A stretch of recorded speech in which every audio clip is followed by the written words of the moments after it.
संख्या 211। माननीय मंत्री जी। अध्यक्ष जी, मेरे पास जवाब आ चुका है। मैं पूरक प्रश्न पूछना चाहती हूँ। पूछिए। अध्यक्ष जी, डांग विकास क्षेत्र पूर्वी राजस्थान के पूर्वी व दक्षिणी हिस्से में उन जिलों को कहते हैं जहाँ दस्यु आतंक के लिए जाने जाते हैं। इनमें भरतपुर, बारां, बूंदी, धौलपुर, झालावाड़, कोरली, कोटा और सवाई माधोपुर शामिल है। डांग क्षेत्र की खासियतें ये हैं कि बंजर भूमि, पानी की कमी, बीहड़ जंगलों के घिरा इलाका है और आर्थिक और सामाजिक रूप से पिछड़ा हुआ है। SC, ST और पिछड़ी जातियों का ये घर है।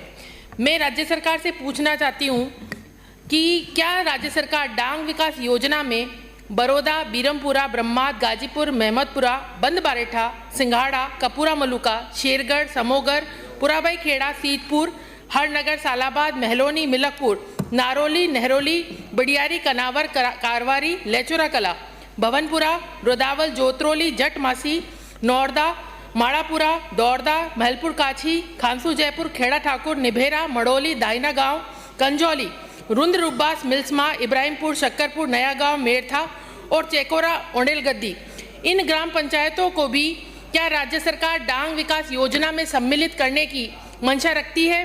क्योंकि मेरे क्षेत्र का अधिकांश क्षेत्र डांग में आता है।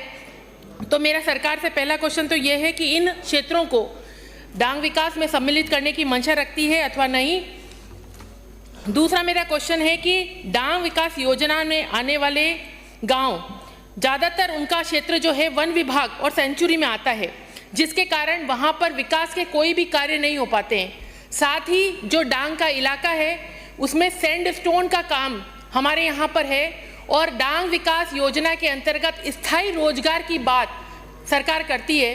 तो मेरा सरकार से ये पूछना चाहती हूँ कि डांग विकास योजना के अंतर्गत इस क्षेत्र को सेंचुरी से निकालकर स्थायी रोजगार हेतु यहाँ पर सैंडस्टोन की लीज दी जा सकती है अथवा नहीं, इसके विषय में सरकार जानकारी दें। चलो, दोनों प्रश्न आ गए। माननीय मंत्री जी।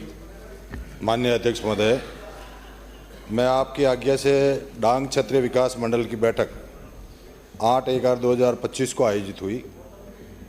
उसमें राज्य स्तरीय बैठक में निर्णय लिए गए कि जिस क्षेत्र से जो प्रस्ताव नहीं आए वहाँ जिला कलेक्टर को से प्रस्ताव मांग लिए हैं और जल्दी जिला कलेक्टर से प्रस्ताव मंगाकर उसका अनुमोदन करके उसका समाधान किया जाएगा।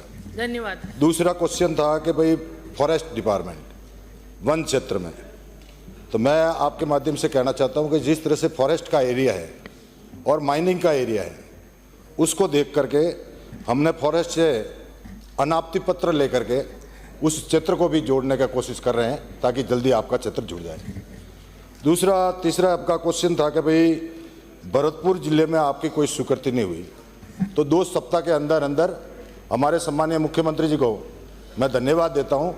जो पहले हमें 50 करोड़ रुपए मिलते थे, अभी हमें 100 करोड़ रुपए दिए गए, उसके लिए मैं बधाई देता हूँ और इस योजना को आगे बढ़ाने के लिए हम प्रयत्न करेंगे।